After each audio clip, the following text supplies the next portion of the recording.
Hello students, welcome back to my YouTube channel mister dedicator. आप सबका मेरे channel पे बहुत बहुत स्वागत है।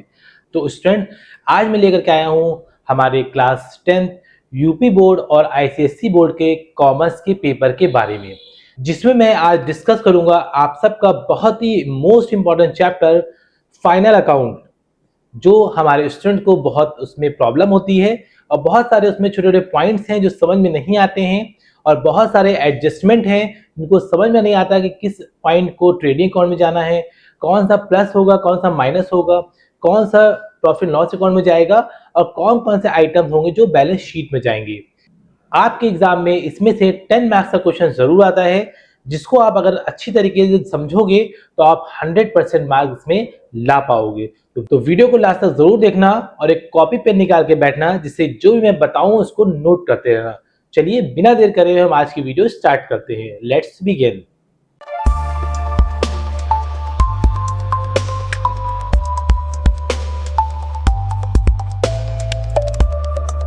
तो बिना देर करे हुए समझते हैं कि फाइनल अकाउंट होता क्या है। ठीक है,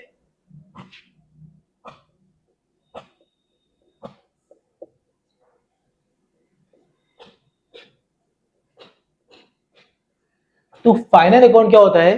फाइनल अकाउंट किसी भी बिजनेस, किसी भी फर्म का पूरे साल में, ईयर का समराइज वे होता है, जिसमें हम ये बताते हैं कि हमारा कितना प्रॉफिट हुआ, कितना लॉस हुआ, कितना ग्रॉस प्रॉफिट हुआ, कितना ग्रॉस प्रॉफिट लॉस हुआ, और एक बैलेंस शीट तैयार करते हैं जो पूरे साल का समराइज वे में बताती है कि कंपनी में प्रॉफिट हुआ या नुकसान हुआ।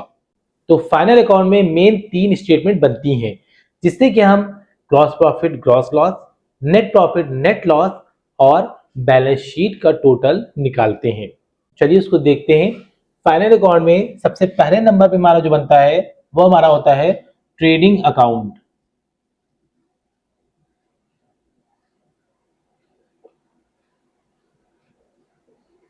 उसके बाद सेकेंड नंबर जो हमारा होता है वो हमारा होता है प्रॉफिट एंड लॉस अकाउंट।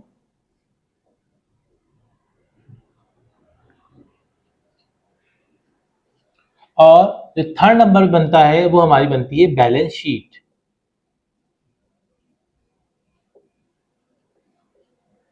ठीक है, तो ये मेन हमारे 3 टाइप की जो चीजें होती है हमारी स्टेज में, हमारी फाइनल अकाउंट में बनती हैं। सबसे पहले हमको एक एक करके ये समझना है कि ये हमारा प्रॉफिट एंड लॉस अकाउंट क्या होता है, ट्रेडिंग अकाउंट क्या होता है और बैलेंस शीट क्या होती है। ठीक है, स्टेप बाय स्टेप हम लोग इसको सबसे पहले जानेंगे। जब हमको trading account, profit loss account और बैलेंस शीट क्लियर होगी, तभी हम अच्छी तरीके से क्वेश्चन को कर पाएंगे, अटेम्प्ट कर पाएंगे और अपने एग्जाम में 100% से मार्क्स आप जरूर ला पाओगे। चलिए एक करके इसको हम लोग समझते हैं। तो ट्रेडिंग अकाउंट में हम लोग क्या करते हैं, किसी भी कंपनी या फर्म का ग्रॉस प्रॉफिट और ग्रॉस लॉस निकालते हैं। ठीक है, जिसमें हम क्या करते हैं कि सेल्स में से हम अगर purchase, carriage inwards, direct expenses जो हमारे होते हैं और क्लोजिंग स्टॉक अगर हम लोग माइनस कर देते हैं तो हमारा ग्रॉस प्रॉफिट निकल करके आ जाता है। तो ट्रेडिंग अकाउंट का एक फॉर्मूला होता है, जिससे कि ग्रॉस प्रॉफिट निकालने के लिए gross profit is equal to sales minus sales में हम लोग क्या करेंगे, opening stock, purchase, direct expenses और क्लोजिंग स्टॉक। कहने मतलब ये है कि हम ओपनिंग स्टॉक, परचेज और डायरेक्ट एक्सपेंसेस ये सब प्लस कर करके और हम लोग इसमें से क्या करेंगे, क्लोजिंग स्टॉक माइनस कर देंगे, तो हमारे यहाँ से ग्रॉस प्रॉफिट निकल करके आ जाएगा। ठीक है, और अगर हम बात करें डायरेक्ट एक्सपेंसेस की, तो डायरेक्ट एक्सपेंसेस में हमारे वेजेस हो गए, कैरेज इनवर्ट्स हो गया, पावर्स एंड फ्यूल्स हो गया और भी सारी चीजें इसमें आती हैं। ठीक है, तो चलिए अब हम लोग समझेंगे step by step trading account में कौन कौन से पॉइंट डेबिट में आते हैं और कौन कौन से पॉइंट क्रेडिट में आते हैं। तो स्टूडेंट्स, ये रहा आपका पूरा फॉर्मेट ट्रेडिंग अकाउंट का, जिसको आपको समझना बहुत ही जरूरी है। अगर आप इसके एक एक पॉइंट अच्छी तरीके से समझ जाओगे तो आप कोई भी क्वेश्चन आएगा आप बहुत आसानी से, बहुत ही इजी आसानी तरीके से आप इसको सॉल्व कर लोगे। ठीक है, तो आपको फॉर्मेट समझना है, फॉर्मेट को सही तरीके से बनाना है, जिससे कि आप सही मार्क्स में ला पाओ। तो सबसे पहले हम समझेंगे कि हमारा ट्रेडिंग अकाउंट, ठीक है, तो फॉर्मेट को आपको इसी तरीके से बनाना होगा। ठीक है, सबसे पहले आप ऊपर लिखोगे ट्रेडिंग अकाउंट, हेडिंग डालोगे, उसके बाद लिखोगे for the year ended 31 March 2025 और यहाँ पर आप वही डेट और ईयर मेंशन करोगे जो डेट, ईयर आपके क्वेश्चन में मेंशन होगी। ठीक है, उसके बाद हम अपना फॉर्मेट तैयार करेंगे। ये हमारी ये साइड होती है डेबिट साइड, इसको डेबिट बोला जाता है, और जो ये साइड होती है हमारी क्रेडिट साइड कहलाती है। ठीक, इसमें होता है एक पार्टिकुलर होता है अमाउंट और पार्टिकुलर अमाउंट। ठीक, इसको दो पार्ट में इसको डिवाइड कर दिया गया है। तो जो पार्टिकुलर का मतलब होता है कि जो भी हमारा नेम आ रहा है या जो भी हमारा उसमें एंट्रीज आ रही हैं उसको हमें यहाँ पर मेंशन करना है। जैसे कि हमारा ये ट्रेडिंग अकाउंट है, और फिर से बता दें कि ट्रेडिंग अकाउंट में वो आप सभी आपको पॉइंट लिखना है जो हमारा प्रोडक्शन से रिलेटेड, मैन्युफैक्चरिंग से रिलेटेड जो भी एक्सपेंस खर्चे आ रहे होंगे उन सभी को आपको यहाँ पर मेंशन करना होगा डेबिट साइड में। ठीक है, तो सबसे पहला आता है, हम बात करते हैं हमारा ओपनिंग स्टॉक की। ठीक है, ओपनिंग स्टॉक का मतलब ये होता है कि जब हमने बिजनेस स्टार्ट किया या जब हमने मैन्युफैक्चरिंग स्टार्ट करी तो उस टाइम पे क्या सबसे पहले मेरे पास टोटल अमाउंट था, टोटल मटेरियल था, टोटल गुड्स थे वो, या टोटल स्टॉक था, उसको हम लोग ओपनिंग स्टॉक कहते हैं, उसको हम सबसे पहले यहाँ पर मेंशन करते हैं। ठीक, सेकेंड नंबर पे आता है हमारा परचेज। परचेज अकाउंट जो भी लिखा होगा कितने का आपने सामान लिया उसको परचेज अकाउंट को आप अमाउंट उसको यहाँ मेंशन करोगे। और अगर क्वेश्चन में कहीं पर परचेज रिटर्न हुआ है, मतलब कोई सामान हमने खरीदा और कुछ सामान उसमें पसंद नहीं आया या डिफेक्टिव था या जो भी प्रॉब्लम थी उसमें कुछ सामान हमने रिटर्न कर दिया, तो क्या करेंगे, रिटर्न वाली जो भी चीज होती है उसको हम लोग क्या करते हैं, माइनस करते हैं, लेस करते हैं। तो सपोज करिए कि यहाँ पे जो भी अमाउंट है 10,000 रुपए का अगर आपने परचेज किया उसमें से 1,000 का आपने माइनस किया, 10,000 में से 1,000 माइनस हुए, बचे हमारे 9,000। 9,000 आपको यहाँ पर फाइनल वाले कॉलम में यहाँ पर मेंशन करना होगा। ठीक है, उसके बाद नेक्स्ट आता है हमारा वेजेस। वेजेस का मतलब क्या होता है, मजदूरी या जो इंसान को डेली बेसिस पे दी जा रही हो, तो ये वेजेस क्या होता है, हमारा डायरेक्ट एक्सपेंस होता है।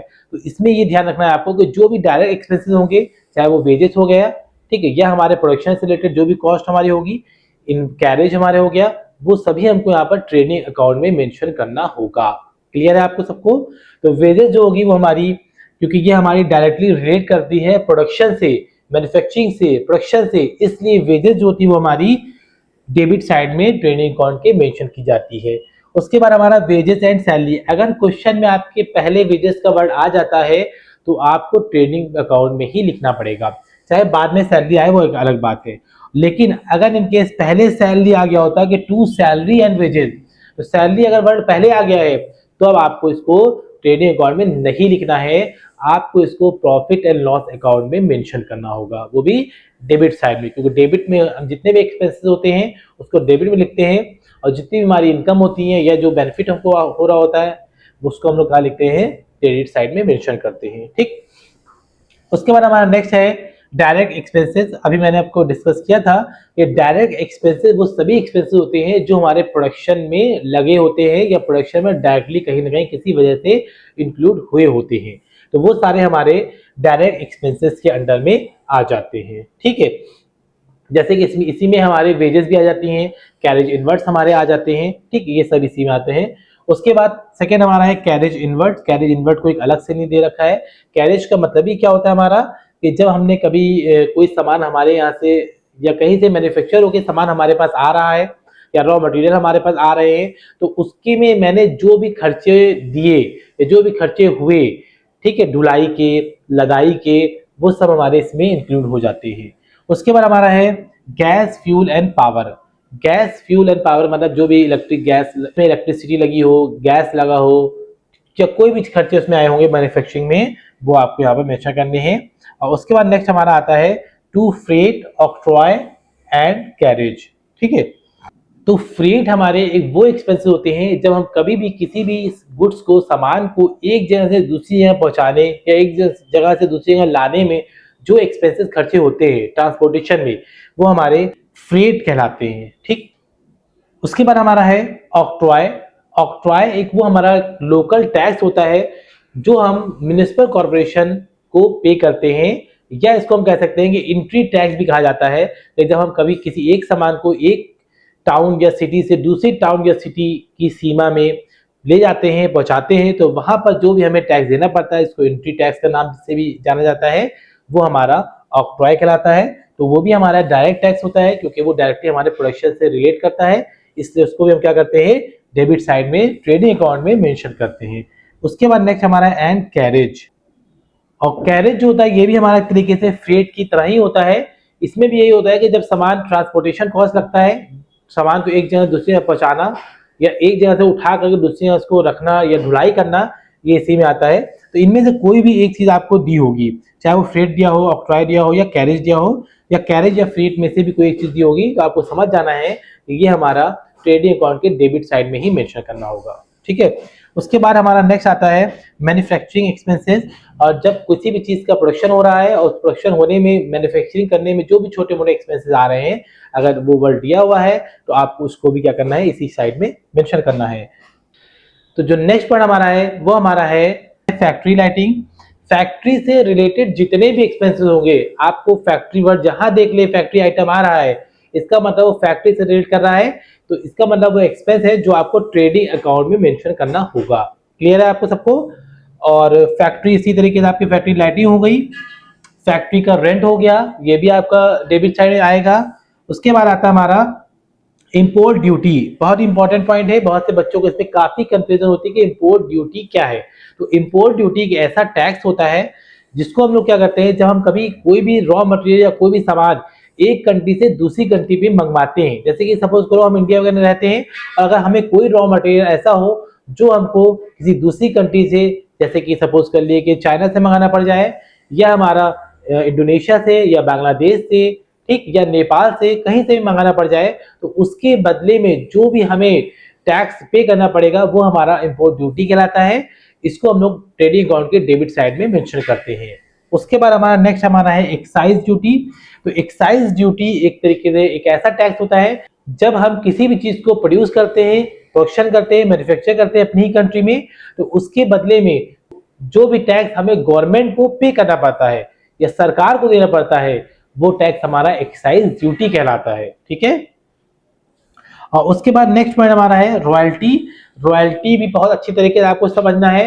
रॉयल्टी एक तरीके एक ऐसा अमाउंट होता है या एक ऐसा एक्सपेंस होता है जब हम किसी का भी कोई मटेरियल या कोई जगह या कोई चीज या कोई भी ऐसी चीज इस्तेमाल कर रहे हो जिसपे उस जो ओनर है उसका कॉपीराइट है, या उसका पेटेंट करा रखा है उसने, या उसने उसका ट्रेडमार्क है, कोई भी ऐसी चीज अगर हम यूज कर रहे हैं, तो हमें उसके ओनर को उसके अगेंस्ट में जो पैसा देना पड़ता है वो एक तरीके से हमारे लिए रॉयल्टी कहलाता है। ठीक है। तो इसके बाद हमारा जो आता है वो ग्रॉस प्रॉफिट निकल करके आता है। तो ग्रॉस प्रॉफिट से पहले हमें ये समझना है कि हमारे ट्रेडिंग अकाउंट के क्रेडिट साइड में कौन कौन से आइटम जाते हैं। ठीक। तो सबसे पहला जो आइटम हमारा क्रेडिट साइड में जाता है वो हमारा होता है बाई सेल्स। सेल्स का अमाउंट लिखेंगे, उसमें से सेल्स रिटर्न, अगर इनकेस कोई सामान हमने बेचा और कोई सामान पसंद नहीं आया तो उसे मुझे वापस कर, उसको कहा जाता है सेल्स रिटर्न।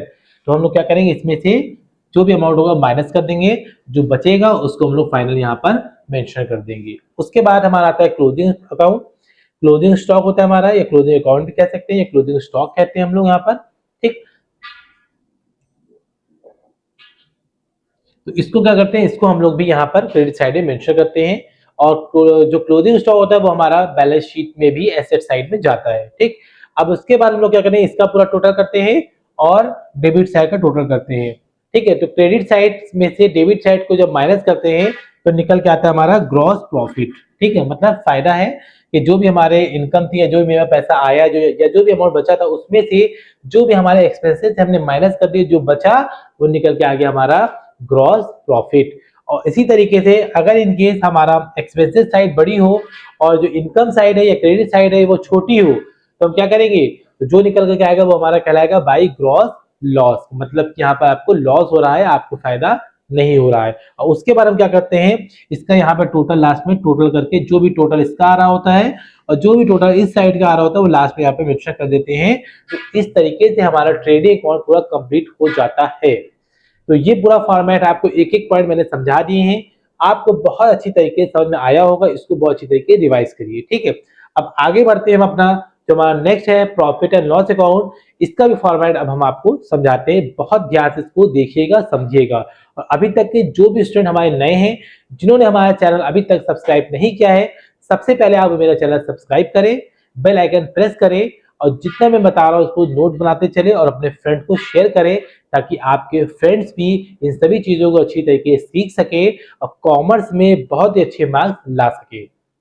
तो अब हम बात करेंगे प्रॉफिट एंड लॉस अकाउंट के फॉर्मेट की। प्रॉफिट एंड लॉस अकाउंट बहुत इंपॉर्टेंट ये भी होता है, इसका फॉर्मेट भी आपको सीखना समझना जरूरी है।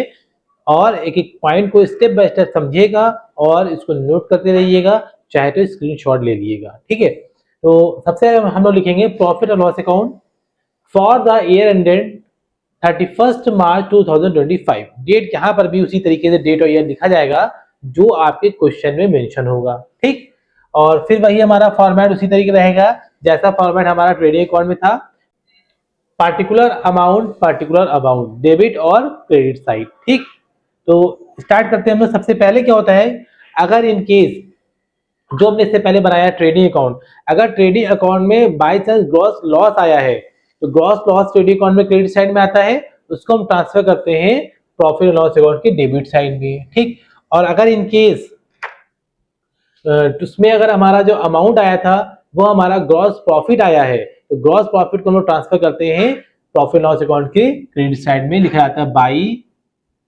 ग्रॉस प्रॉफिट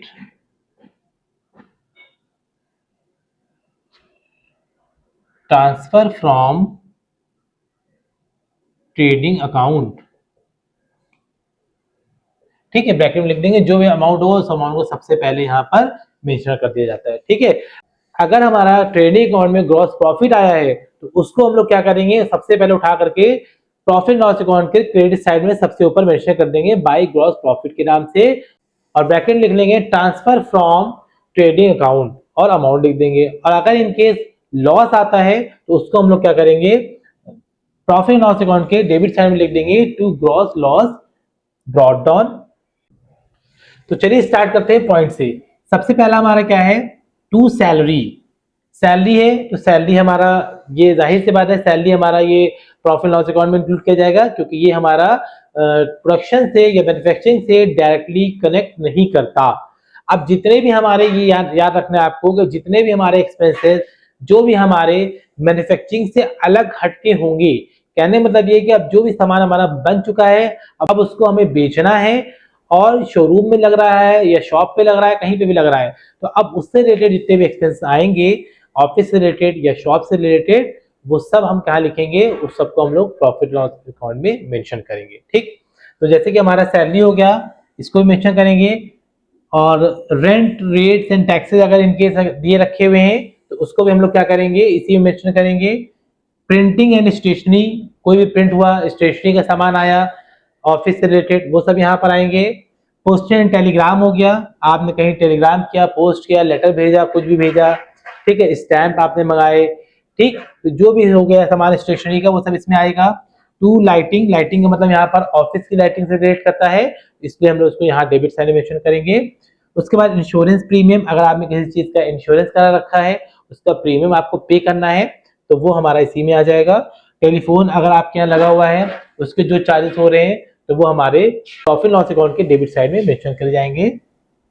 उसके बाद हमारा लीगल चार्जेस, अगर कोई भी लीगल वर्क होता है फर्म से रिलेटेड या कंपनी से रिलेटेड या ऑफिस से रिलेटेड, तो उसमें जो भी चार्जेस आ रहे हैं उसको हम लोग क्या करेंगे, इसी में मेंशन करेंगे एज अ एक्सपेंस के तौर पर। उसके बाद नेक्स्ट हमारा है ऑडिट फीस। ऑडिट फीस का मतलब क्या होता है, ऑडिट फीस जो होती है वो ऑडिटर को दी जाती है। ऑडिटर जो होता है वो जो कंपनी के जितने भी अकाउंट होते हैं उनको चेक करता है और कहीं अगर कुछ गलती होती है तो उसको करेक्ट करने में मदद करता है, उसको भी चार्ज देना पड़ता है, फीस देनी पड़ती है, तो वो भी हमारे लिए क्या होगा, एक्सपेंस होगा, ऑफिस का एक्सपेंस होगा, इसलिए इसको भी हम लोग क्या करेंगे, इस साइड में मेंशन कर देंगे। उसके बाद हमारा है ट्रेवलिंग एक्सपेंसेस, ऑफिस की वर्क से अगर हमें कहीं जाना आना पड़ रहा है तो उसमें जो खर्चे आएंगे उसको हम मेंशन करेंगे। और एस्टैब्लिशमेंट एक्सपेंसेस, कोई भी एस्टैब्लिशमेंट आप कर रहे हो, कोई चीज को रख रहे हो, ला रहे हो, उसमें जो खर्चे होंगे उसको हम लोग यहाँ मेंशन करेंगे। और ट्रेड एक्सपेंसेस, बिजनेस कर रहे हैं, सामान आ जा रहा है, उसमें जो खर्चे हो रहे हैं उसको मेंशन करेंगे। और जनरल एक्सपेंसेस मतलब नॉर्मल जो भी और एक्सपेंसेस होते हैं उन सभी को हम लोग क्या करेंगे, प्रॉफिट लॉस अकाउंट के डेबिट साइड में मेंशन करेंगे। तो अभी तक हमने जो पॉइंट पढ़े थे वो हमारे ऑफिस एक्सपेंसेस थे। अब हम लोग देखेंगे हमारे सेलिंग एंड डिस्ट्रीब्यूशन एक्सपेंसेस कौन कौन से हैं, सेम इसी प्रॉफिट लॉस अकाउंट में। ठीक, तो जो हमारे डेबिट साइड में ही आने हैं, ये आपको ध्यान रखना है, ये भी डेबिट साइड में ही आएंगे।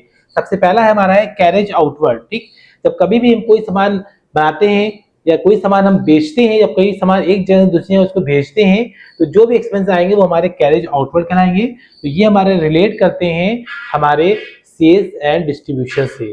तो जो हमारे जाएंगे प्रॉफिट एंड लॉस अकाउंट में। उसके बाद आता है हमारा एडवर्टाइजमेंट, जो भी हमने एडवर्टाइजमेंट में एक्सपेंस करे हैं वो भी हमारे प्रॉफिट लॉस अकाउंट में जाएंगे, क्योंकि ये सारे हमारे एक्सपेंसेस हैं। कमीशन, किसी को मैंने कमीशन पे करा। ब्रोकरेज, ब्रोकरेज का मतलब क्या होता है कि जो ब्रोकर होता है जो हमारा सेल्स करवाता है, परचेज और सेल्स में हमारी हेल्प करता है, उसको जो पैसे दिए जाते हैं वो हमारे ब्रोकरेज कराते हैं, जिसको हम लोग क्या करते हैं प्रॉफिट और लॉस अकाउंट की डेबिट साइड में मेंशन करते हैं, क्योंकि ये भी हमारे एक तरीके से एक्सपेंस होते हैं। उसके बाद हम बात करेंगे बैड डेब्ट्स की। बहुत इंपॉर्टेंट पॉइंट होता है बैड डेब्ट्स।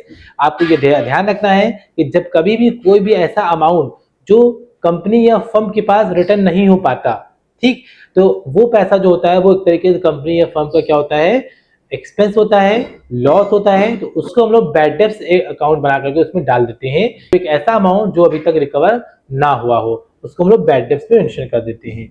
उसके बाद हमारा होता है एक्सपोर्ट ड्यूटी। एक्सपोर्ट का मतलब ही होता है कि जब हम एक कंट्री से दूसरी कंट्री में सामान को भेजते हैं या गुड्स को भेजते हैं, तो उसमें जो भी हमारे एक्सपेंस आ रहे होते हैं उसको हम लोग एक्सपोर्ट ड्यूटी में मेंशन करते हैं।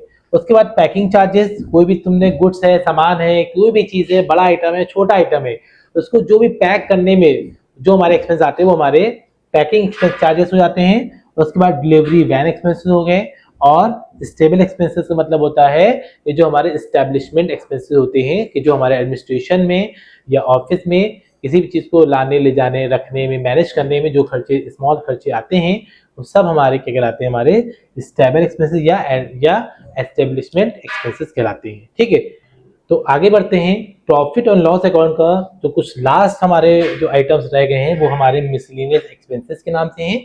कि कौन कौन से और आइटम है जो एक्स्ट्रा हैं जो हम लोग प्रॉफिट लॉस अकाउंट के डेबिट साइड में मतलब एक्सपेंसेस में उसको मेंशन करते हैं। ठीक है, सबसे पहला हमारा है डिस्काउंट।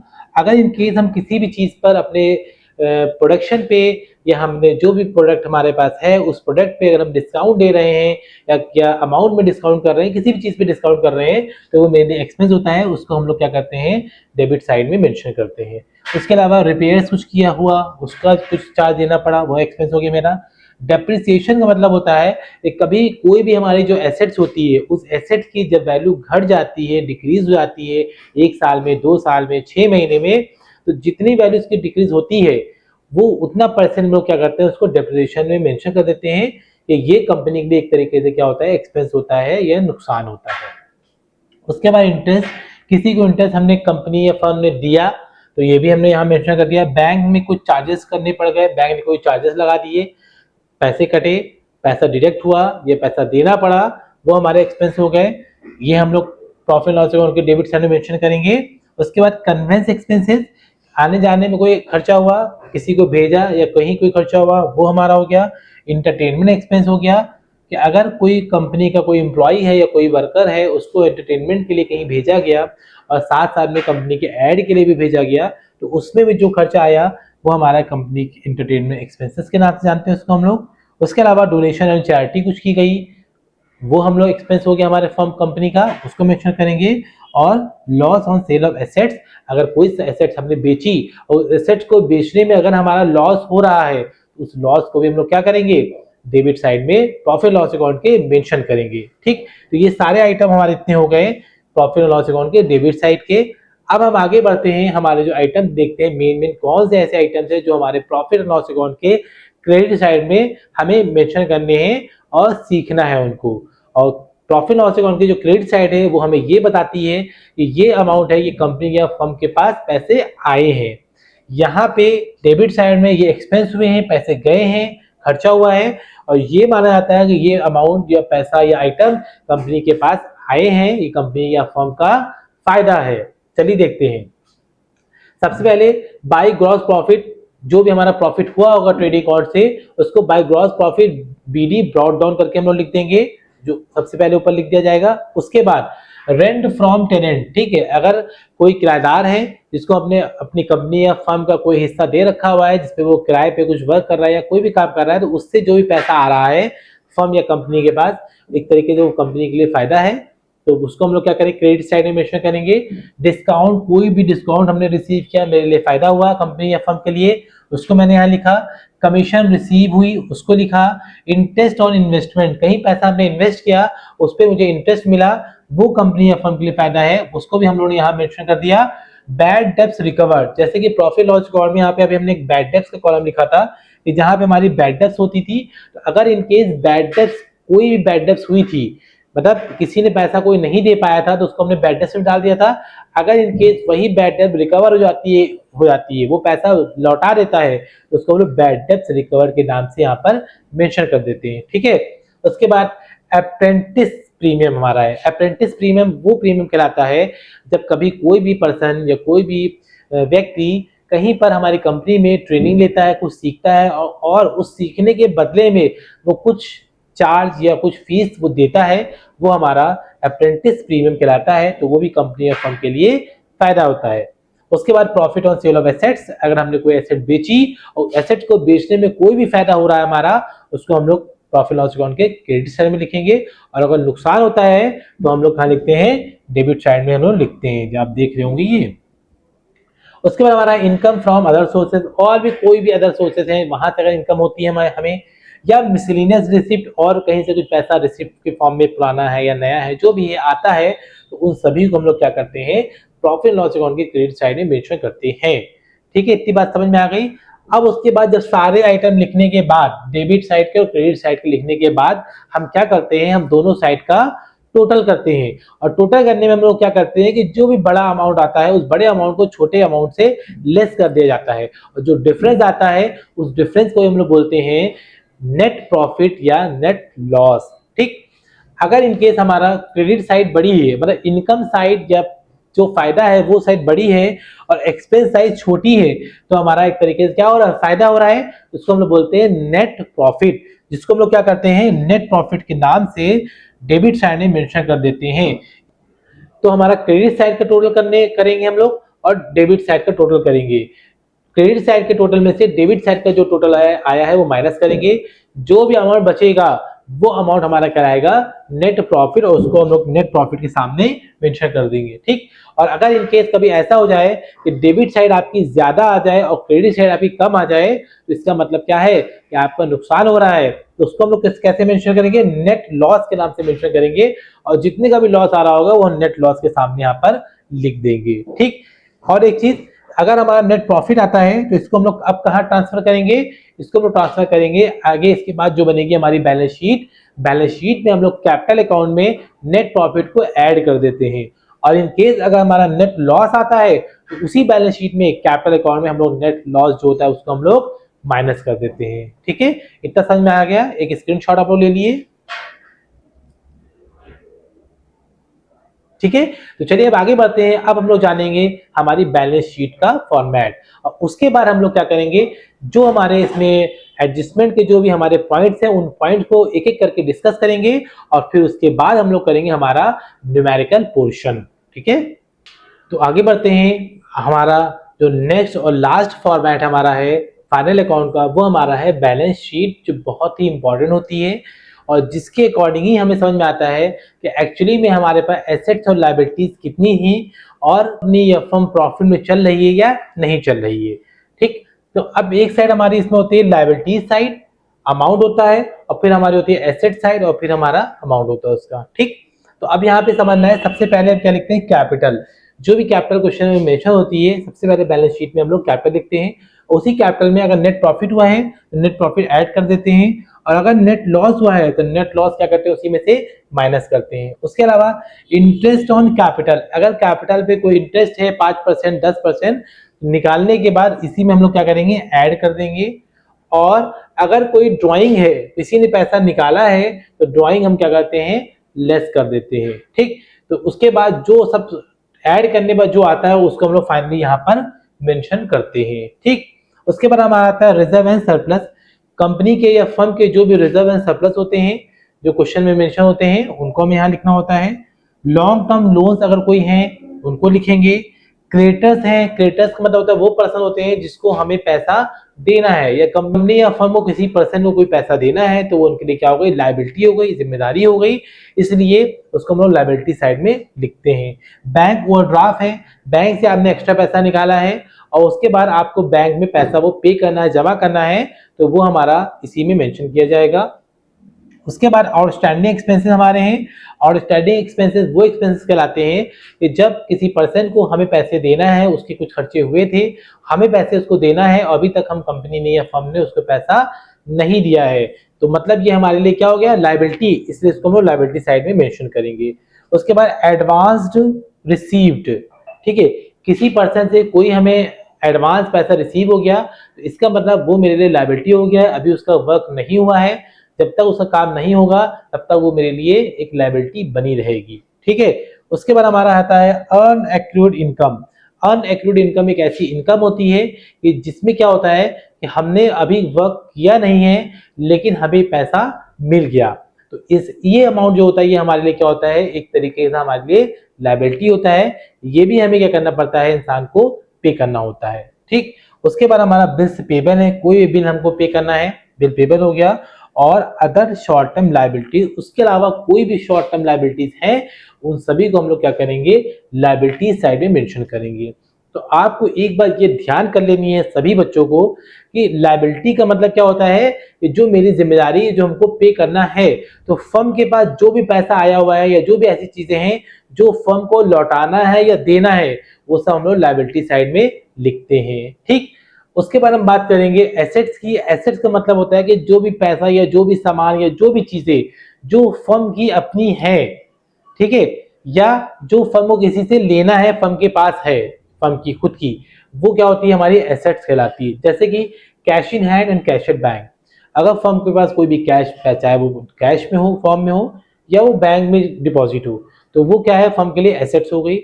उसी तरीके से गुडविल अगर है, इमेज वैल्यूएशन फर्म की, वो उसके लिए एसेट्स है। एक्रूड इनकम, एक्रूड इनकम एक ऐसी इनकम होती है, इसका मतलब होता है कि आपने वर्क कर लिया है, काम कर लिया है, इनकम आपने गेन कर लिए, लेकिन अभी तक आपको मिली नहीं है, तो वो हमारी कहलाती है एक्रूड इनकम, ठीक। और प्रीपेड एक्सपेंसेस का मतलब हो गया कि एक ऐसे एक्सपेंसेस जो आपको खर्चे या जो भी चीजें थी जो आपको एडवांस में दे दी गई थी, आपने काम किया उसके बाद में, तो वो आपके एक्सपेंसेस हो गए, उसको हम लोग क्या करते हैं, एसेट्स में मेंशन करते हैं। उसके बाद लैंड एंड बिल्डिंग हो गया, कोई भी आपकी लैंड है, बिल्डिंग है, उसको भी हम लोग यहाँ मेंशन करेंगे। पेटेंट्स या ट्रेडमार्क हैं, आपने करा रखे हैं, तो आपकी वो एक तरीके एसेट्स हुई, आपकी वैल्यू हुई, आप उसके ओनर हुए, तो इसलिए आप इसको भी हम लोग यहाँ मेंशन करेंगे। उसके बाद कोई व्हीकल है, कोई लाइव स्टॉक है, कोई सामान है, कोई गाड़ी है, फर्नीचर है, या कोई लाइव स्टॉक, कोई एनिमल है जो कहीं ना कहीं हमारी प्रॉपर्टी है, वो हमारे बिजनेस में, एसेट्स में या हमारी कंपनी में वर्क कर रहा है, जिसकी वजह से हम कुछ अर्न कर पा रहे हैं, उसको यहाँ लिखेंगे। उसके अलावा अगर कोई पैसा हमने कहीं इन्वेस्ट कर रखा है तो इन्वेस्टमेंट भी मेरे लिए क्या हुई, एसेट्स हुई, ठीक। उसके अलावा लूज टूल्स हो गए, स्टॉक या क्लोजिंग स्टॉक हमारा हो गया, ठीक है। डेटर्स हमारे हो गए, डेटर्स वो पर्सन होते हैं जिनसे हमें पैसा लेना होता है, ठीक है। और क्रेडिटर्स वो होते हैं जिनको हमें पैसा देना होता है, ठीक। उसके अलावा कोई भी बिल हमको रिसीवेबल है जो हमको रिसीव करना है या मिल गया है। और वर्क इन प्रोग्रेस हो गया हमारा, स्टोर्स एंड स्पेयर पार्ट्स हो गए, ये सब हमारी एसेट्स हो गई। प्लांट एंड मशीनरी हमारे पास जो है वो हमारी एसेट्स है। और फर्नीचर एंड फिक्सचर्स हैं, ये सब हमारी क्या है, एसेट्स हैं। उसके बाद ये सब मेंशन करने के बाद हम क्या करते हैं, इनका पूरा यहाँ का टोटल करते हैं और एसेट्स का टोटल करते हैं और लायबिलिटीज का टोटल करते हैं, ठीक। दोनों के टोटल करने में क्या होता है, बैलेंस शीट का एक फंडा कि दोनों का टोटल करने में अमाउंट बराबर आना चाहिए। अगर इन केस अमाउंट किसी का भी बराबर नहीं आ रहा है किसी भी एक चीज का, तो इसका मतलब कहीं ना कहीं कुछ आपने मिस्टेक किया है। आप उसको दोबारा से सर्च करो, दोबारा से देखो कहाँ आपने क्या गलती करी है और उसको कंप्लीट करो, ठीक है। तो ये सारे हमारे हो गए फॉर्मेट। तो अब हम बात करेंगे हमारे फाइनल अकाउंट के जो सबसे मोस्ट इंपॉर्टेंट टॉपिक्स हैं, वो हमारे मेन एडजस्टमेंट से हैं, जिसमें बच्चों को बहुत ही कंफ्यूजन होती है और जिससे ही आपके एग्जाम में, बोर्ड एग्जाम में क्वेश्चन जरूर बन के आता है। तो आपको इसको एक एक पॉइंट को बहुत अच्छी तरीके से समझना है और देखना है कि कौन सा पॉइंट प्रॉफिट लॉस अकाउंट में जाएगा, ट्रेडिंग में जाएगा और बैलेंस शीट में जाएगा एज ए एडजस्टमेंट के फॉर्म पे, ठीक। और ये आपको ध्यान रखना है कि जो भी एडजस्टमेंट के पॉइंट होते हैं वो हमेशा दो जगह जरूर जाते हैं। या तो वो ट्रेडिंग अकाउंट में जाएंगे, वो बैलेंस शीट में जाएंगे, या प्रॉफिट लॉस अकाउंट में जाएंगे और बैलेंस शीट में जाएंगे। मतलब बैलेंस शीट में तो जाना ही जाना है उसी को, और ट्रेडिंग अकाउंट और प्रॉफिट लॉस अकाउंट में भी किसी एक में भी जरूर जाएगा। तो चलिए स्टार्ट करते हैं। सबसे पहला हमारा है क्लोजिंग स्टॉक। क्लोजिंग स्टॉक का मतलब होता है कि जो भी स्टॉक, एक ऐसा स्टॉक जो आपके एंड ऑफ द ईयर में बचा हो, तो उसको हम लोग जनरल एंट्री करते हैं closing stock account debit to trading account और being closing stock taken into account. ठीक है, ये नरेशन हम लोग यहाँ पर मेंशन कर देंगे। अब देखना है कि क्लोजिंग स्टॉक कहाँ कहाँ जाता है। सबसे पहली बात, क्लोजिंग स्टॉक आपको पता है, क्लोजिंग स्टॉक हमारा ट्रेडिंग अकाउंट के क्रेडिट साइड में लिखा जाता है। तो हम लिख देंगे यहाँ पर बाई क्लोजिंग स्टॉक। ठीक है, और यहाँ पर हम लोग क्या कर देंगे, उसका अमाउंट मेंशन कर देंगे। और दूसरे कहाँ जाएगा, दूसरे बैलेंस शीट के एसेट्स में जाएगा बाई क्लोजिंग स्टॉक। अमाउंट जो भी होगा यहाँ पर मेंशन कर दिया जाएगा। ठीक है, पहली बात समझ में आ गई। तो सेकेंड हमारा जो बहुत ही इंपॉर्टेंट हमारा एडजस्टमेंट है वो हमारा है आउटस्टैंडिंग एक्सपेंसेस। तो इसकी जनरल एंट्री क्या होती है, expenses account debit to outstanding expenses, जहां पे लिखा होता है being expenses due but not paid. तो आउटस्टैंडिंग एक्सपेंसेस का मतलब होता है कि ऐसे एक्सपेंसेस जो फर्म ने अभी तक पे नहीं किए हैं, जिनको उनको इसी करंट ईयर में पे करना है। सपोज कर लिए आपके एडजस्टमेंट में पॉइंट आ जाए आउटस्टैंडिंग वेजेस। ठीक है, एडजस्टमेंट में आपके पॉइंट आ जाए आउटस्टैंडिंग वेजेस, जो कि दे दिया जाए आपको कि 1000 का है। ठीक है, तो अब आपको इसका ट्रीटमेंट कैसे करना है। तो आउटस्टैंडिंग वेजेस मतलब कि वेजेस में अभी 1000 रुपए वेजेस देना बाकी है, नहीं दिया है। तो जनरल एंट्री अगर इसकी होगी तो कैसे होगी, wages account debit to outstanding wages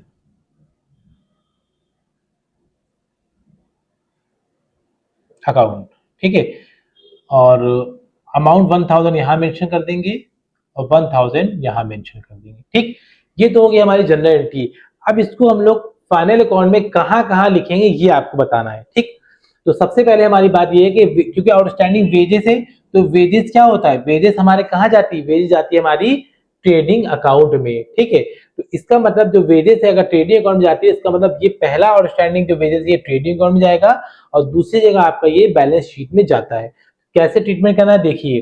तो हम लोग क्या करेंगे, ट्रेडिंग अकाउंट में पहले वेजेस क्वेश्चन में दिया होगा आपके, वेजेस आपका दिया होगा 12,000, ये क्वेश्चन में आपको गिवन होगा।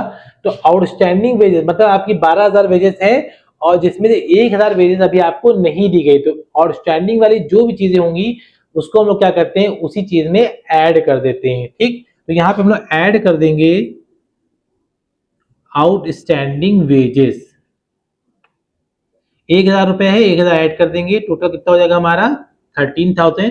तो ट्रेडिंग अकाउंट में हम लोग इस तरीके से उसको ट्रीटमेंट करके लिखेंगे। ठीक है, अगर इन केस यहाँ पर होता आउटस्टैंडिंग सैलरी, तो सैलरी कहाँ जाती है, प्रॉफिट लॉस अकाउंट में आती है। तो इसको हम लोग यहाँ क्या करते हैं, सैलरी वाले में इसको हम लोग 1,000 रुपए ऐड कर देते हैं। ठीक है, अब उसके बाद हमने आपसे बताया, पहले बताया कि एडजस्टमेंट के जितने भी पॉइंट होंगे वो एक तो बैलेंस शीट में जाना ही जाना है, और दूसरी चीज वो हमारी ट्रेडिंग अकाउंट या प्रॉफिट एंड लॉस अकाउंट में किसी में से भी एक में जरूर जाएंगे। ठीक, तो आउटस्टैंडिंग वाली जितनी भी चीजें होती है वो हमारे लिए क्या होती है, या कंपनी के लिए क्या है, लाइबिलिटी है। इसलिए उसको हम लोग लाइबिलिटी साइड में लिखते हैं आउटस्टैंडिंग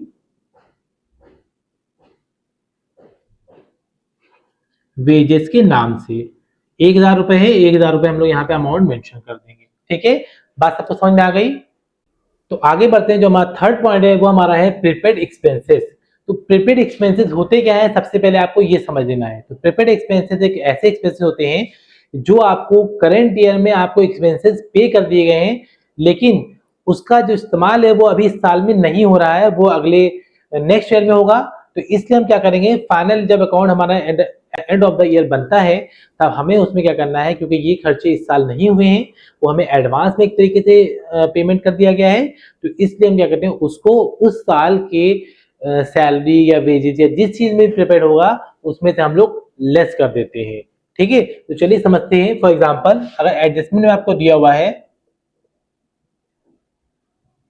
प्रीपेड सैलरी ₹2,000।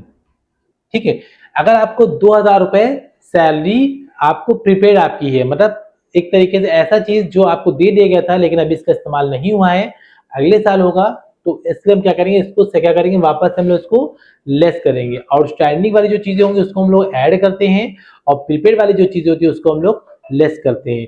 आउटस्टैंडिंग जो होती है वो हमारे लिए लायबिलिटी होती है, प्रीपेड जो होती है वो हमारे लिए एसेट्स होती है। इसको आपको ध्यान रखना है। तो इसकी हम लोग जनरलिटी कैसे पास करेंगे,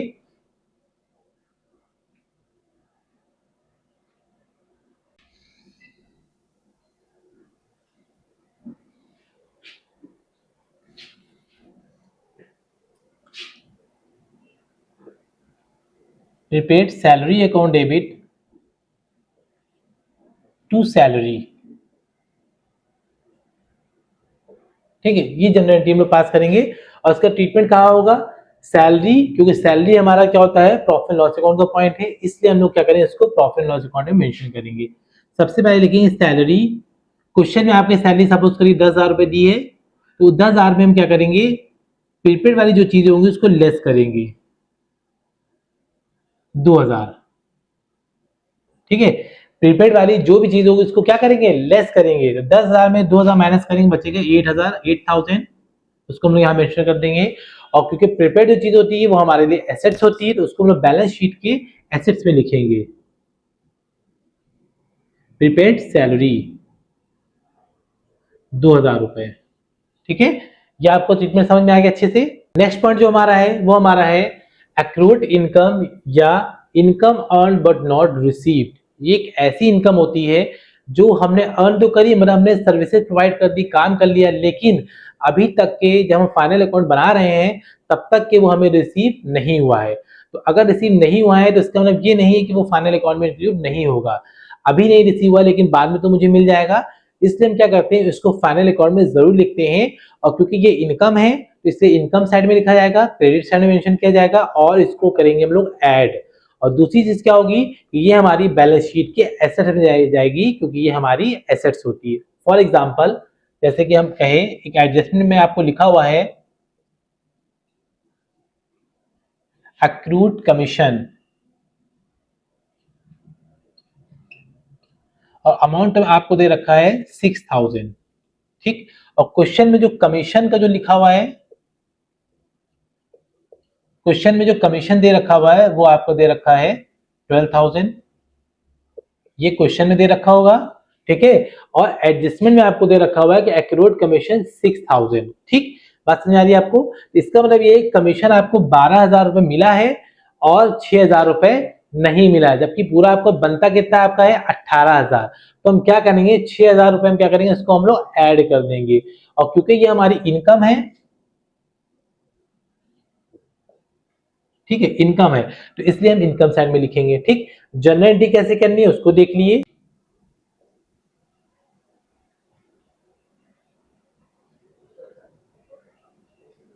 accurate commission account debit to commission account, और 6,000 है, 6,000 हम लोग मेंशन कर देंगे दोनों साइड में। ठीक है, बात समझ में आ गई। अब देखते हैं हम लोग उसको कहाँ मेंशन करना है, अक्रूड कमीशन। तो एक कमीशन है, रिसीव है, मतलब मिलना है हमको, इसलिए ये क्या प्रॉफिट लॉस अकाउंट के क्रेडिट साइड में आएगा। तो यहाँ सबसे पहले डालेंगे हम लोग बाई कमीशन, कॉलम मेरे थोड़े छोटे हैं, स्पेस कम है, तो कमीशन में हम लोग यहाँ पहले लिख देंगे जो भी कमीशन है दे रखा हुआ 12,000, 12,000 लिखेंगे, और उसमें हम लोग ऐड कर देंगे accrued commission, AC short form में लिखे दे रहे हैं हम लोग, आप लोग समझ जाइएगा।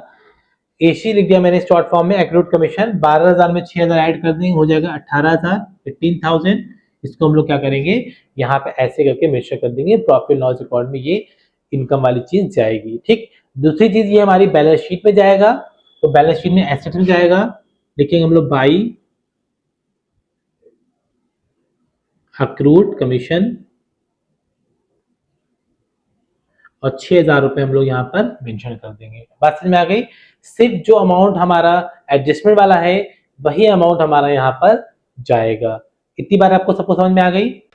उसके बाद जो नेक्स्ट पॉइंट हमारा है वो हमारा है अर्न अर्न इनकम या इनकम रिसीव इन एडवांस। तो बच्चों को बहुत ज्यादा कंफ्यूजन होती है अनअर्न्ड इनकम में, एक्रूड इनकम में, जो मैंने इससे पहले बताया।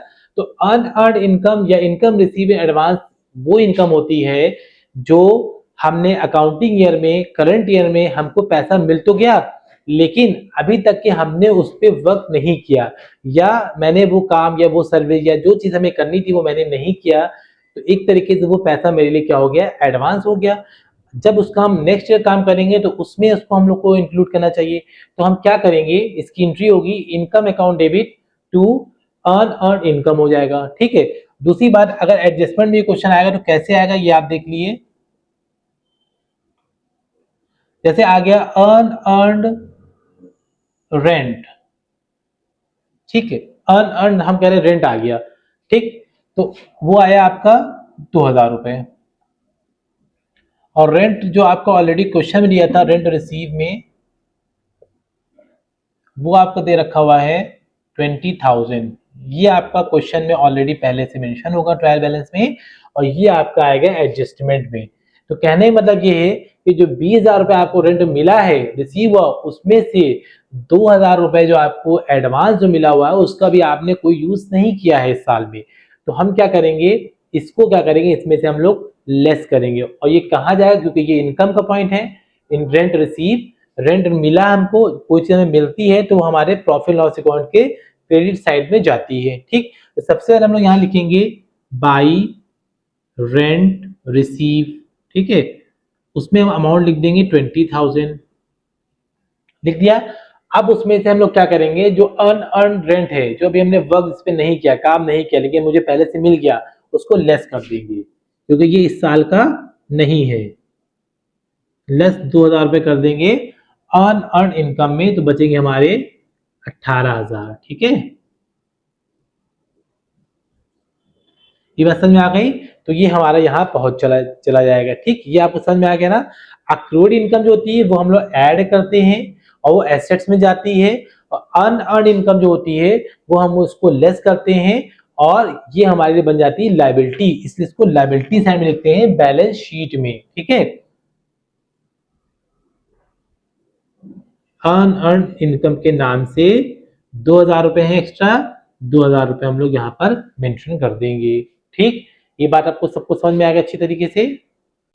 उसके बाद जो नेक्स्ट पॉइंट हमारा है, जो आपका आपके एग्जाम क्वेश्चन में, आपके एडजस्टमेंट में जरूर आता है, वो हमारा है डेप्रिसिएशन ऑन एसेट्स। ये पॉइंट आपका जरूर जरूर और जरूर आता है। ठीक है, तो डेप्रिसिएशन ऑन एसेट्स का मतलब क्या होता है कि जहां पर कोई भी आपकी एसेट्स है, चाहे वो लैंड एंड बिल्डिंग हुआ, चाहे फर्नीचर हो गया, चाहे वो मशीनरी हो गया, एसेट, ये सब एसेट्स होते हैं। इस पे अगर डेप्रिसिएशन लग रहा है, डेप्रिसिएशन का मतलब कि इनकी वैल्यू घट रही है, तो जितने से भी वैल्यू घटती है हम क्या करते हैं, उतना अमाउंट निकालते हैं, उसका परसेंटेज निकालते हैं और उसको हम लोग ट्रीटमेंट करते हैं प्रॉफिट लॉस अकाउंट में और बैलेंस शीट में। तो चलिए देखते हैं कैसे करते हैं। इसकी जो जनरल एंट्री होती है वो होती है depreciation account debit to assets, इसको डेबिट में लिखा जाएगा। ठीक है, और जो भी अमाउंट होगा उसको ऐसे करके यहाँ पर मेंशन कर दिया जाता है। और जो रिवर्स एंट्री होती है वो profit loss account debit to depreciation account, इसको भी हम लोग क्या करेंगे, यहाँ पर ऐसे करके शो करके दिखा देंगे। ठीक है, तो depreciation account debit to assets और फिर profit loss account debit to depreciation account, क्योंकि ये प्रॉफिट लॉस अकाउंट से रिलेट करता है। अब फॉर एग्जांपल हम बात करें कि आपकी सपोज करिए प्लांट एंड मशीनरी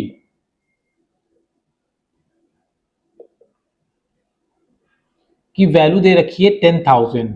ठीक है, ये आपका ट्रायल बैलेंस क्वेश्चन में दिया होगा और एडजस्टमेंट में दिया होगा 10% depreciation on plant and machinery.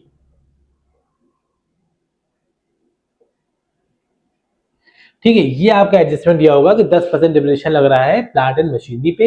अब वो 10% हो सकता है, 5% भी हो सकता है, और प्लांट एंड मशीनरी की जगह पे फर्नीचर भी हो सकता है, लैंड एंड बिल्डिंग भी हो सकती है, तो ये कोई भी चीज हो सकती है इसमें से। ठीक है, अब आपको क्या करना है, 10,000 का 10% निकाल लेना है। ठीक है, 10,000 का आप 10% निकालोगे, निकालना में समझ लो, अगर नहीं कर पाते हो 10,000 इंटू 10% मतलब 10/100। ठीक है, एक जीरो से एक जीरो कैंसिल हुआ, इस जीरो से ये जीरो कैंसिल हो गया, कितना आया 1,000।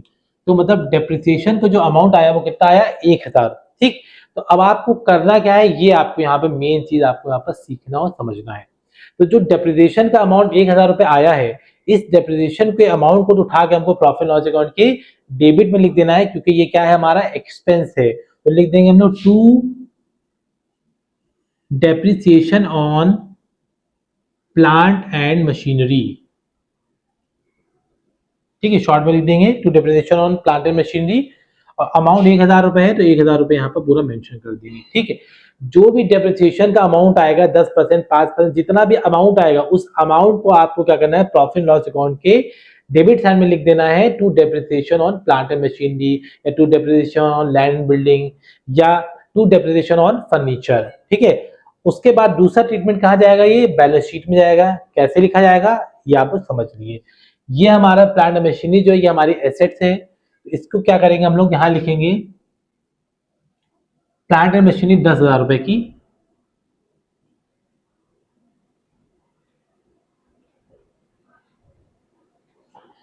₹10,000 यहीं पे अंदर लिखेंगे। ठीक है, और उसी में हम लोग लेस कर देंगे डेप्रिसिएशन। जो डेप्रिसिएशन का अमाउंट 1,000 रुपए निकाल के आया था, जो आपने यहाँ लिखा है, उस अमाउंट को क्या करेंगे, यहाँ पर लेस कर देंगे। तो 1,000 रुपए हम लोग लेस कर देंगे। कितना बचा हमारे पास, 9,000।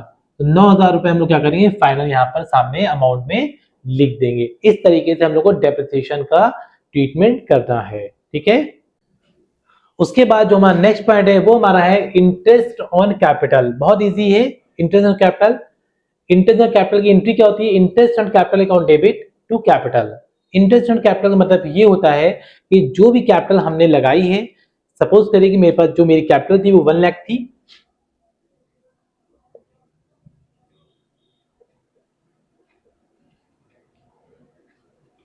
ठीक है, 1 लाख मेरी कैपिटल थी, और उस 1 लाख कैपिटल पे हमको इंटरेस्ट मिल रहा है 5%। ठीक, तो ये आपका एडजस्टमेंट में लिखा होगा कि इंटरेस्ट ऑन कैपिटल इज 5%। ठीक है, ये आपका एडजस्टमेंट लिखा होगा कि इंटरेस्ट ऑन कैपिटल जो है वो 5% आपको मिलेगा। तो मतलब मेरी कैपिटल में 5% मिलेगा, तो मतलब मेरा फायदा है, तो हमें बढ़ जाएगा हमारा। ठीक है, तो अब लेकिन हमें क्या करना है, क्योंकि फर्म को तो ये देना पड़ेगा, फर्म को क्या करना पड़ेगा, इंटरनल कैपिटल जो होगा वो पर्सन को, जिसका कैपिटल होगी उसको देना पड़ेगा फर्म के लिए, क्योंकि फर्म के लिए कैपिटल क्या होती है, लायबिलिटी होती है। ठीक है, तभी इसको लोग क्या करते हैं, बैलेंस शीट की लायबिलिटी साइड में लिखते हैं। तो अब यहाँ पे क्या करना है, हमें 1 लाख का 5% निकाल लेना है। 1 लाख का 5% निकालेंगे तो 5,000 आएगा। ठीक है, अभी ट्रीटमेंट बताया था, 1 lakh multiply by 5 divided by 100। ठीक है, फिर से दिखा दे रहे हैं आप लोग को एक बार, इंटू 5% मतलब 5 और 100। तो क्या आएगा, 20 से 20 कैंसिल हो जाएंगे, 5 1 जा 5, कितना आ गया, 5,000 आ गया। तो ये 5,000 क्या है, ये हमारा इंटरेस्ट ऑन कैपिटल है। तो इसका ट्रीटमेंट क्या होगा, सबसे पहली बात इसको हम लिखेंगे प्रॉफिट लॉस अकाउंट के डेबिट में, टू इंटरेस्ट ऑन कैपिटल 5,000। ठीक है, और दोबारा क्या करेंगे, बैलेंस शीट में हम लोग लायबिलिटी साइड में कैपिटल लिखा जाती है, तो पहले हम लोग कैपिटल लिखेंगे 1 लाख की, उसी में हम लोग क्या करेंगे, इंटरेस्ट ऑन कैपिटल जो होगी वो हम लोग ऐड कर देंगे। इंटरेस्ट ऑन कैपिटल 5,000 हम लोग ऐड कर देंगे, तो हो जाएगा हमारा 1,05,000। ठीक है, तो इस तरीके से ट्रीटमेंट करना है हमें इंटरेस्ट ऑन कैपिटल का। बात समझ में आ गई। तो नेक्स्ट पॉइंट हमारा है interest on loan. Interest on loan, जैसे हमने इंटरेस्ट ऑन कैपिटल देखा उसी तरीके से इंटरेस्ट ऑन लोन भी है। तो अब यहाँ पे क्या है, क्योंकि कंपनी ने, फर्म ने क्या किया है, बैंक से, किसी बैंक से लोन लिया, अब उस लोन पे बैंक उसको क्या करना पड़ेगा, इंटरेस्ट देना पड़ेगा। तो जैसे कि सपोज करिए बैंक लोन आपका है 10,000 रुपए का, और एडजस्टमेंट में आपको पॉइंट दे रखा है इंटरेस्ट ऑन लोन 10%। ठीक है, ये एडजस्टमेंट का पॉइंट होगा, इसको ध्यान से देख लीजिएगा। तो 10,000 का 10% आप निकालोगे तो 1,000 आ जाएगा। तो क्या करना है आपको, प्रॉफिट लॉस अकाउंट में इंटरेस्ट ऑन लोन लिख करके 1,000 लिखना है, क्योंकि ये फर्म का एक्सपेंस है, फर्म को देना पड़ेगा। और बैलेंस शीट में लोन लिख करके, और लोन में जो भी लोन है 10,000 है, उसमें ऐड करेंगे 1,000 रुपए जो इंटरेस्ट ऑन लोन है, और टोटल हो जाएगा 11,000 रुपए। तो 11,000 रुपए फर्म को देना पड़ेगा। ठीक है, तो आगे बढ़ते हैं। जो नेक्स्ट पॉइंट हमारा है वो हमारा है interest on drawing. Interest on drawing का मतलब होता है कि जो भी पैसा हमने विड्रॉ करा है फर्म से, बाई चांस आपकी जो कैपिटल है वो आपकी कैपिटल 1 लाख है, और 1 लाख में से आपने 20,000 ड्राइंग करी, ठीक है। तो ड्राइंग मान लेते हैं हम, क्वेश्चन में हमको लिखा होगा ड्राइंग 20,000, ठीक है। 20,000 आपने ड्राइंग करी है। अब क्या है, फर्म ने क्या करा है, चार्ज कर रखा है आपका 5%। तो जो एडजस्टमेंट में पॉइंट आएगा वो आएगा इंटरेस्ट ऑन ड्राइंग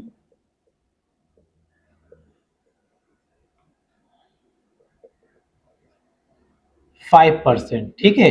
5% आपको जो ड्राइंग पैसा जो आपने निकाला है उस पर 5% आपको ड्राइंग का देना पड़ेगा, ठीक है।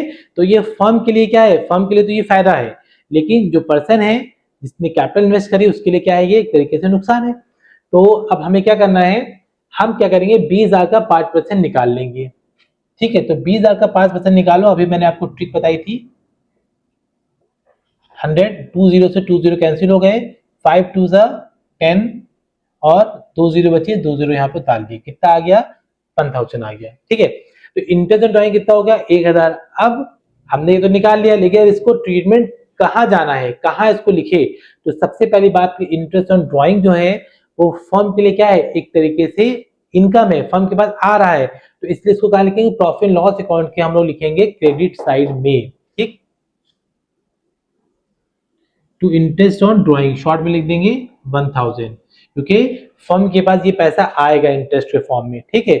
दूसरा ट्रीटमेंट क्या होगा, दूसरा ये हो जाएगा हमारा, जाएगा बैलेंस शीट की लायबिलिटी में। अब लायबिलिटी में जो हमने सबसे पहले कैपिटल लिखी जाती है, जैसे कि जो भी कैपिटल होगी उस कैपिटल में से हम लोग क्या करेंगे, लेस करेंगे ड्राइंग 20,000, और ड्राइंग में 1,000 रुपए हमारा इंटरेस्ट ऑन ड्राइंग भी इसी में ऐड कर दिया जाएगा, टोटल हो जाएगा 21,000। इसका मतलब जो भी कैपिटल होगी उस कैपिटल में से 21,000 रुपए हम लेस करेंगे। बाय चांस कैपिटल कैपिटल हमारी अगर 1 लाख है तो 1 लाख में से हम लोग क्या करेंगे, 20,000 रुपए ड्राइंग के माइनस करेंगे और 1,000 रुपए इंटरेस्ट ऑन ड्राइंग के माइनस करेंगे। तो अगर हम 1 लाख में से 21,000 रुपए माइनस करेंगे तो हमारे बचेंगे 79,000, ठीक है। ये अमाउंट हमारा यहाँ पर बच जाएगा, ठीक है। तो इतनी बात आपको सबको समझ में आ गई। तो आगे बढ़ते हैं, जो नेक्स्ट पॉइंट हमारा जो बहुत ही इंपॉर्टेंट है, जिससे एक क्वेश्चन जरूर आता है, वो हमारा बैड डेब्ट से, ठीक है। तो बैड डेब्ट का मतलब क्या होता है कि एक ऐसा अमाउंट जो डेटर से हम रिकवर नहीं कर पाए, डेटर इंसॉल्वेंट हो गया या दिवालिया घोषित हो गया या बैंकरप्ट हो गया, जिसकी वजह से जो मेरा अमाउंट था वो उससे रिकवर नहीं हो पाया है। तो वो अमाउंट हम लोग क्या करते हैं, उसको हम लोग बैड डेब्ट एक अकाउंट बनाते हैं, उसमें डाल देते हैं कि अगर कभी रिकवर हुआ तो हो जाएगा, अदरवाइज वो अमाउंट रिकवर नहीं हो पाएगा।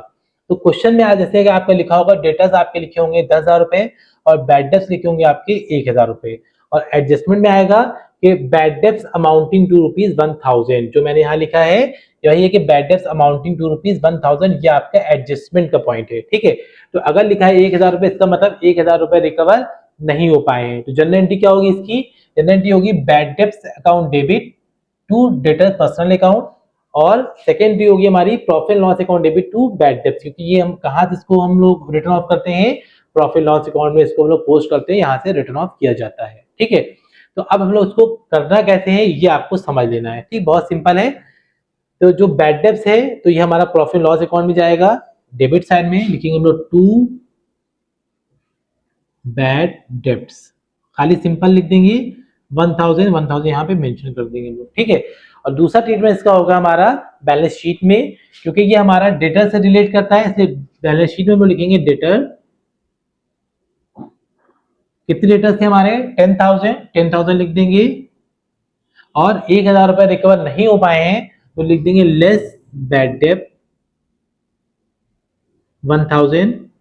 10,000 में से 1,000 माइनस करेंगे, बचेगा हमारे 19,000, 19,000 हम लोग यहाँ पर मेंशन कर देंगे। तो ये होता है हमारा बैड डेब्ट का ट्रीटमेंट।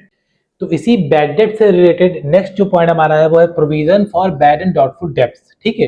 तो अगर क्वेश्चन में लिख करके आ रहा है एडजस्टमेंट में कि there is a provision for bad and doubtful debts at the rate of 5% on debtors, मतलब कि जो डेटर्स हैं डेटर्स के 5% पे आपको प्रोविजन मेंटेन करना है, मतलब प्रोविजन बनाना है। तो हमें क्या करना है, जैसे डेटर्स हमारे 10,000 दे रखे हैं तो 10,000 का हम लोग क्या करेंगे 5% निकाल लेंगे, ठीक। 2 0 कैंसिल हो जाएंगे, कितना आ जाएगा हमारा 500 आ जाएगा, ठीक है। 10,000 का 5% कितना आ गया 500 आ गया। तो इसका मतलब हमें क्या करना है कि इस प्रोविजन को हमें पहली बात प्रॉफिट लॉस अकाउंट में लिखना होगा और दूसरी बात हमें डेटर में से लेस करना पड़ेगा। ठीक, तो यहां लिखेंगे टू प्रोविजन 500 और डेटर में से हम लोग लेस करेंगे यहाँ पर प्रोविजन 500। ठीक है, 9500 यहाँ पर आंसर आपका आ जाएगा। ठीक है, तो प्रोविजन हो गया, पहला हमारा हो गया बैड डेब्ट्स हो गया, दूसरा प्रोविजन हो गया, इससे रिलेट करता है। और इसी से रिलेट करते हुए एक पॉइंट और होता है, वो हमारा होता है reserve for discount on debtors. तो हम लोग क्या करते हैं, इसमें उसी डेटर में से कुछ रिजर्व कर लेते हैं आगे फर्दर यूज के लिए। इसमें ये होता है कि अगर डेटर्स का आपका 5% दे रखा हुआ है या 10% दे रखा हुआ है, तो 5 या 10% जो भी निकाला जिस तरीके से, इस तरीके से इसका भी ट्रीटमेंट होता है। इसका भी हम लोग क्या करते हैं, to reserve for discount on debtors हम लोग प्रॉफिट लॉस अकाउंट में मेंशन करते हैं और उसी बार हम लोग डेटर्स में से इसको भी हम लोग लेस करते हैं। तो चलिए आगे बढ़ते हैं और कुछ और मेन पॉइंट्स हैं उनको भी आप समझ ले। सबसे पहले हमारा चैरिटी अगर इन गुड्स में है तो वो हमारा डायरेक्ट एक्सपेंसेस कहलाता है और उसको हम डिडक्ट करते हैं परचेज से। ठीक है, ये हमेशा याद रखिएगा, अगर हमने कोई गुड्स दान में दे दिए हैं तो इसका मतलब क्या है, हमारी परचेज जो होगी वो हमारी कम हो जाएगी, इसलिए परचेज में से हम इसको लेस करेंगे। और दूसरी बात हम क्या करेंगे, debit in profit and loss account, और प्रॉफिट एंड लॉस अकाउंट में उसी चीज को हम डेबिट भी करेंगे। ठीक है, सेकेंड चीज हमारी है चैरिटी इन कैश। अगर चैरिटी हमारे कैश के फॉर्म में हो रही है तो ये हमारी इनडायरेक्ट एक्सपेंसेस होती है और इसको हम लोग debit side of profit and loss account mention करेंगे। ये बात समझ में आ गई। उसके बाद नेक्स्ट हमारा है goods distributed as sample. Goods को हमने डिस्ट्रीब्यूट किया था सैंपल, तो ये हमारा एडवर्टाइजिंग पर्पज से हो गया, तो जिसको हम लोग बोलेंगे एडवर्टाइजिंग एक्सपेंस। ये हमारा है, नेचर की बात करेगा हम। और ट्रीटमेंट क्या होगा, इसको deducted from purchase plus debit in profit loss. इसको हम लोग परचेज में से लेस भी करेंगे और प्रॉफिट एंड लॉस अकाउंट के डेबिट साइड में भी मेंशन करेंगे।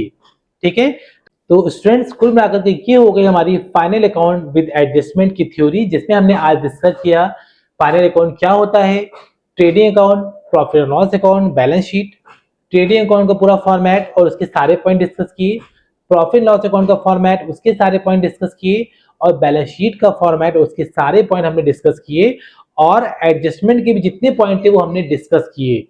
तो उम्मीद करते हैं कि आपको सारे पॉइंट अच्छी तरीके से समझ में आए होंगे और फिर भी अगर आपको कोई पॉइंट में डाउट है या नहीं समझ में आया है तो आप मुझे कमेंट करके जरूर डिस्कस करना।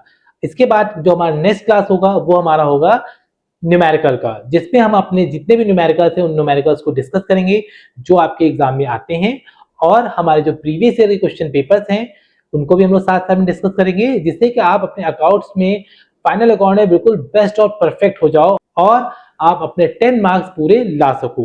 तो जितने भी आपके फ्रेंड्स हैं उन सबको वीडियो शेयर करें और अगर अभी तक के आपने मेरा चैनल सब्सक्राइब नहीं किया है तो सबसे पहले आप मेरा चैनल सब्सक्राइब करें, वीडियो को लाइक करें और लगातार बने रहे और नेक्स्ट वीडियो का आप इंतजार करें। Thank you and keep watching.